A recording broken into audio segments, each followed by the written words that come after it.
and welcome along to this new video where I'm going to talk to you today about my top 10 movies of all time. Now, before I get into that, I just want to say a big thank you to everyone who subscribed to me recently. I appreciate you doing that, and my subscriber count has went up a lot recently. There's a few things why that's happened, and they'll be addressed in another video that I'm going to do. I need to put a few videos together. I've got a few elements sort of lurking around in the vaults, and I need to put them together with other things. So there's a load of things coming up, but I need to sort of finalize a few things to put them all together, or they won't make much sense.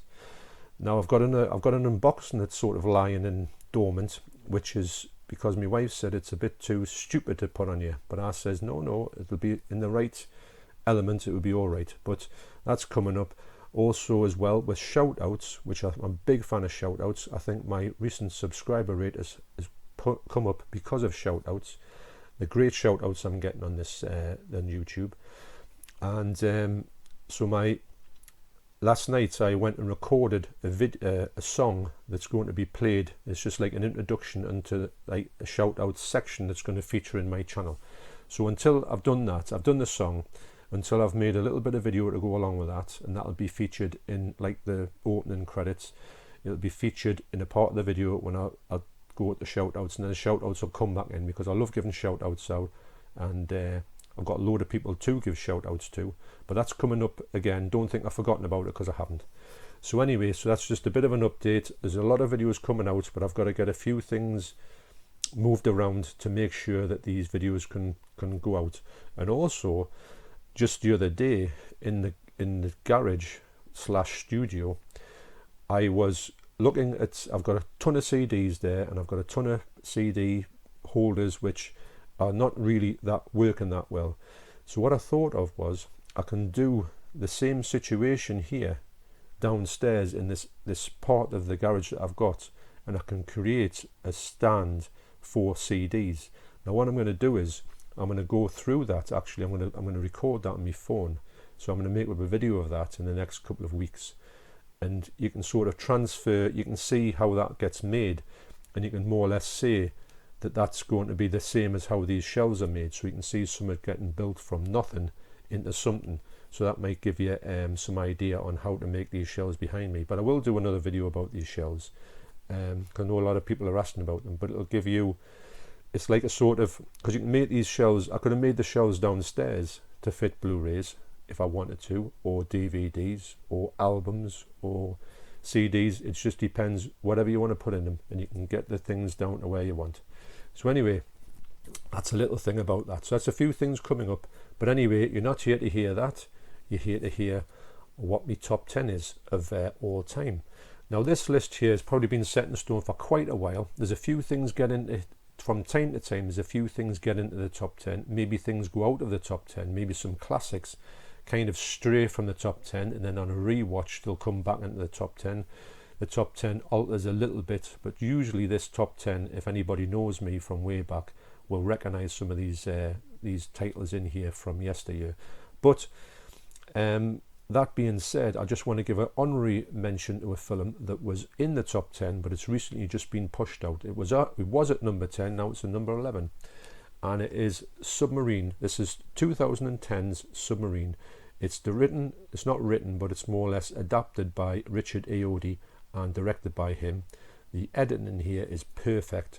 The film is sort of like an update on the Gregory's Girl type coming of age school drama, where the young boy who's a little bit he doesn't have a good rapport with people or girls, and he's trying to win the hand of a girl she's a bit odd, and she doesn't really like them, or does she like them, and he's trying to do things to impress her, and the things he does is stupid, and we've all been there. So, but the editing in here, the songs that are in here from Alex Winter, I think it is, from is it Alex Winter? I can't remember his name, but he's from the Arctic Monkeys. Just everything about it is perfect. Now I didn't really want to take this out of the top 10 because I think it's absolutely brilliant, and I watched it recently, and me and my wife watched it, and she had to agree with us because she said, "Oh, I'm not watching that, it's too stupid." And I said, just go with it and see what you get out of it. And she had to admit, she said it's a really, really good film, and it's quite it's just one of those ones we've all been there at school, and it's like revisiting your school days, a little bit like Gregory's Girl is, because Gregory's Girl came out at the same time I was at school, so it was just an amazing sort of feeling that you had. And you get this feeling of watching these sort of youngsters who are finding their foot in sort of society and making massive mistakes. And I'm trying to think what year this is set in. I think it's set in the 80s actually, but it doesn't really say it is, but I believe it's set in about 1980, 1985, something like that, which makes it around about the time I was in school as well. So it's got a lot of pluses for me. So anyway, that's number 11. But anyway, I had to feel like I had to put this in because it's been a number 10 for a long time. Okay, so actually, the film that replaced that is it's the newest one that's ever been in the top 10, and it's just been put in this year, and it is 2019's Jojo Rabbit. Now this film here, I watched it thinking it was just going to be an out-and-out comedy. I thought it was strange, off the wall, the fact that the lead here, this young lad who's brilliantly played by Roman Griffin Davis, and it's directed by Taika Waititi as well, who plays his imaginary friend Hitler, and he's a young lad trying to get in the Hitler Youth.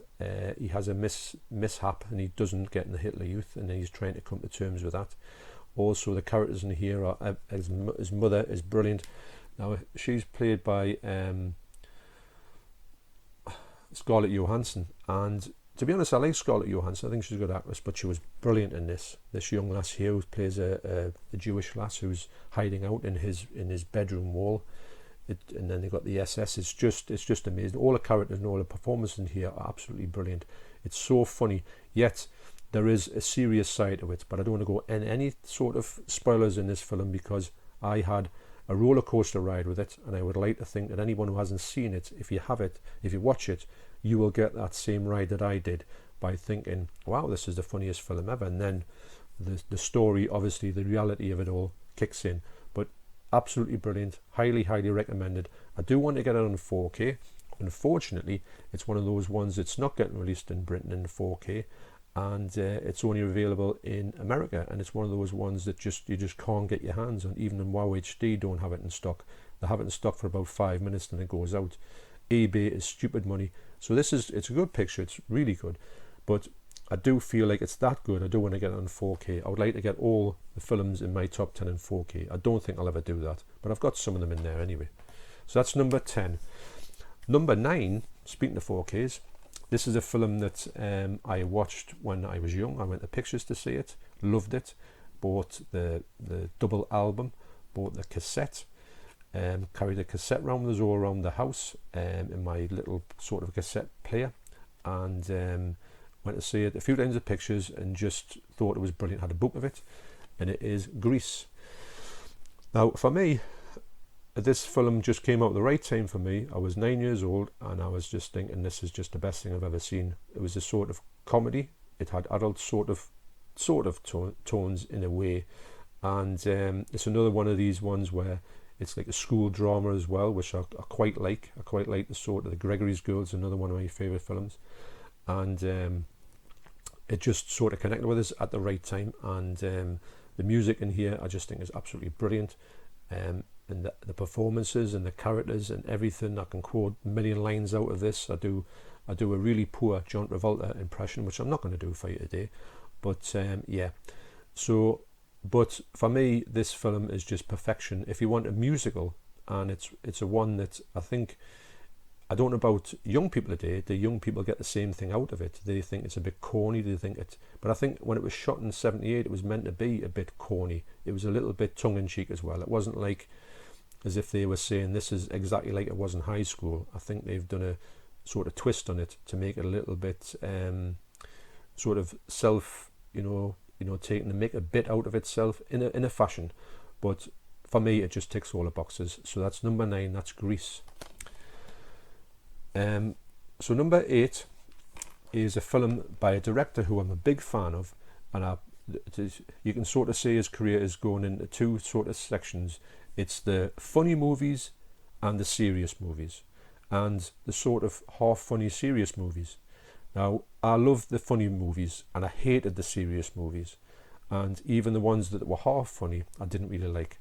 Now, I found in later years that I navigated more to his more serious films, but I could see a lot of humour in there that I couldn't see when I was a young kid, because I just wanted to see his early slapstick comedy, which were just mad. So this one here used to be number one for quite a while, and is Stardust Memories by Woody Allen.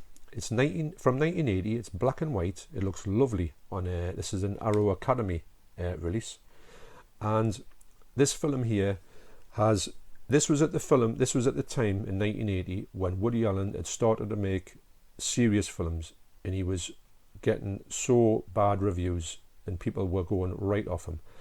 And he said, well, I want to make a serious film if I want to, but people didn't want him to do that.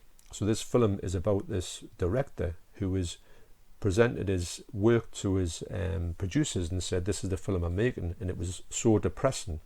They said, there's no way we're going to show that one. And he says, well, I want to do that.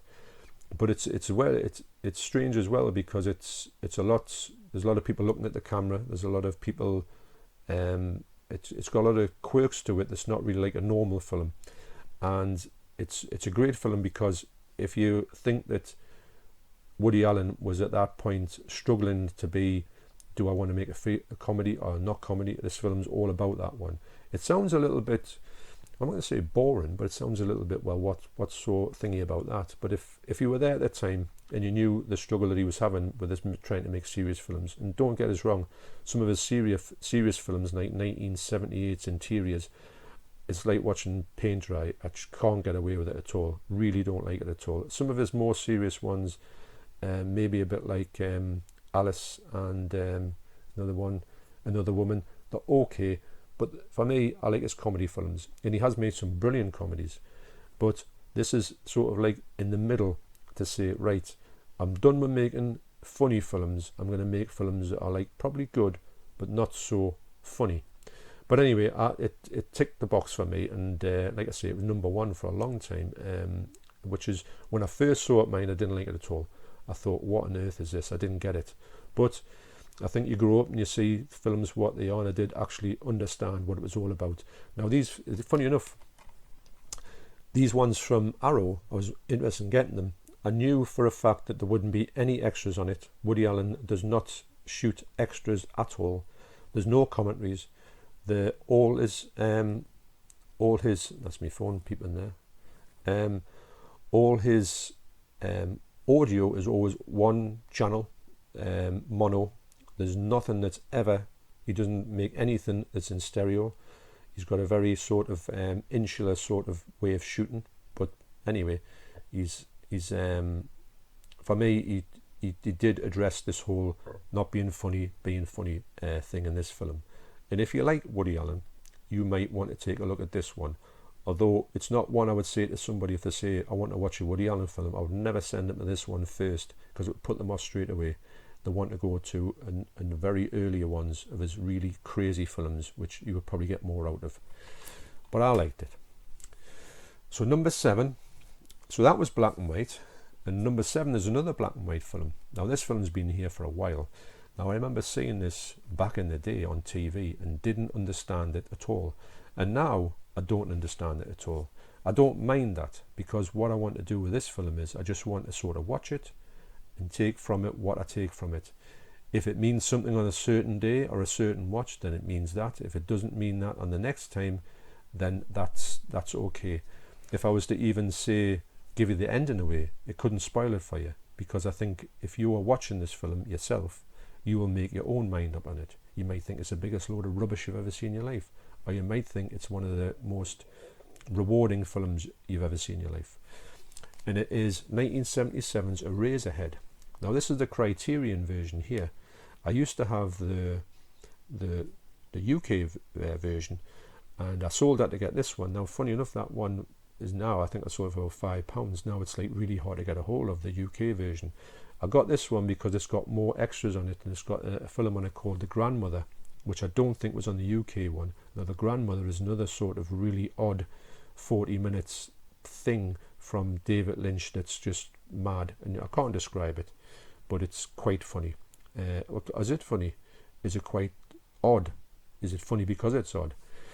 But this film here roughly tells the story of Henry Spencer, who is a bit of a misfit, doesn't fit in with anything. He works in a horrendous job. I think he works in a horrendous job. You never really see his job. He lives in a horrendous part of town. It's like a built-up, horrible thing. He's got a horrible room. He's got a horrible girlfriend. They've got a horrible family. He goes for a horrible meal, and nothing goes right for this fella.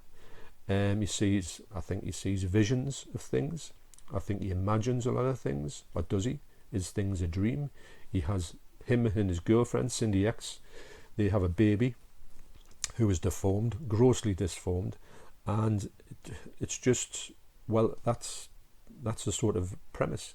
But in that premise, there is tons and tons of visual treats for you, if you like. It's lovely shot in black and white. This Criterion version for me is lovely, and I think this is Region A one, and I think it's coming out on Region B, or it's either out in the UK.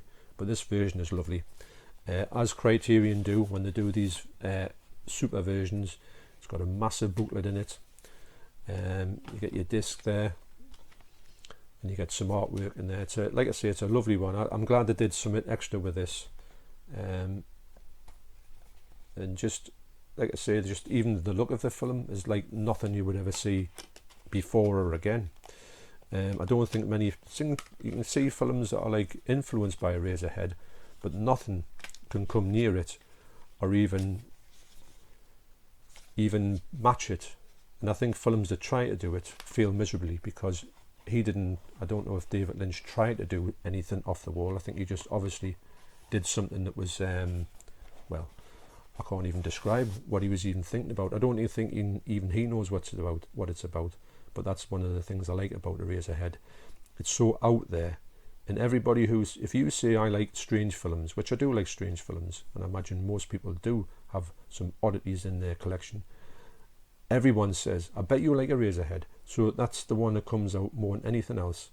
And if you tell people like, oh, I like weird horror films, or I like this, I like that, I like some art house films, they'll always mention Eraserhead. So obviously these are all highly recommended, as I said, but for me, 1977's Eraserhead, black and white, it's lovely.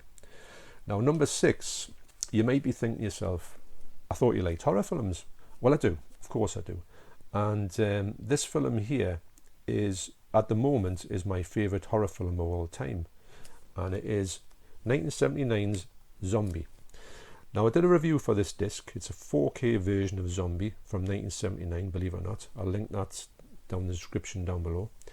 And this film has everything for me. It has amazing zombies.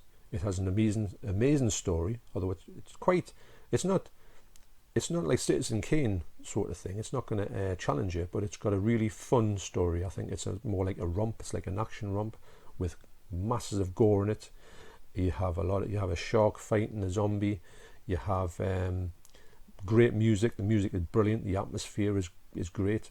The acting is I really like the acting, although it's kind of a little bit corny, but I don't mind that. I expect that from a good zombie film. It doesn't have to be something where it's going to be nominated for an Oscar. You just want it to reward you with all those things, and Zombie rewards you with everything on that thing. Now, obviously, you're going to say, well, where's Dawn of the Dead? Is Dawn of the Dead anywhere near Zombie? Now, Dawn of the Dead currently is at number 13, but I haven't watched it for a while, and when I watch it when the 4K comes out, maybe Dawn of the Dead will come in, because Dawn of the Dead used to be in there in the top 10, but it's kind of been pushed out a bit, but it might come in. These things can happen where there's a film that I've liked for a long time, and I watched it that many times it's kind of went down the list a little bit, and then they do pop up back again. But Zombie, for me, at the moment, is my favourite horror film of all time. It's got everything that you could want from a horror film. It's just faultless, in my opinion. Now, don't go expecting this to be something that's it's of its time. So you've got to imagine 1979, and you've got to take that, like, you don't think you're going to see some kind of polished Hollywood movie, but it does look beautiful in 4K. They've done an amazing job, Blue Underground, and I was so pleased to get this on 4K. and it's a really good watching experience all the way. Dolby Vision, Dolby Atmos, you know, forget about it. You've got the ultimate edition of that. Okay, so that's, I'm going to leave that there at number 6. The next video will be from 5 to 1.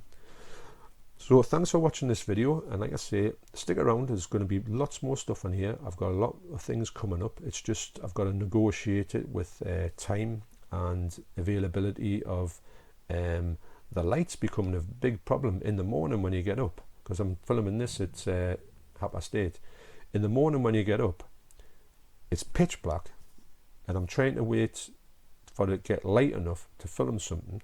And when I get the stuff light enough, I've got some work getting done next door, which at the moment I haven't started yet, which is great, because when they start with the stuff, you can't actually physically do it in here. So that's pushing my schedule back a little bit. So plenty more content, and like I say, thanks for everybody who subscribed and all my new subscribers. I appreciate that so much, and hope you enjoy my future content. So thanks once again for watching, and I'll see you on the next video. Sayonara.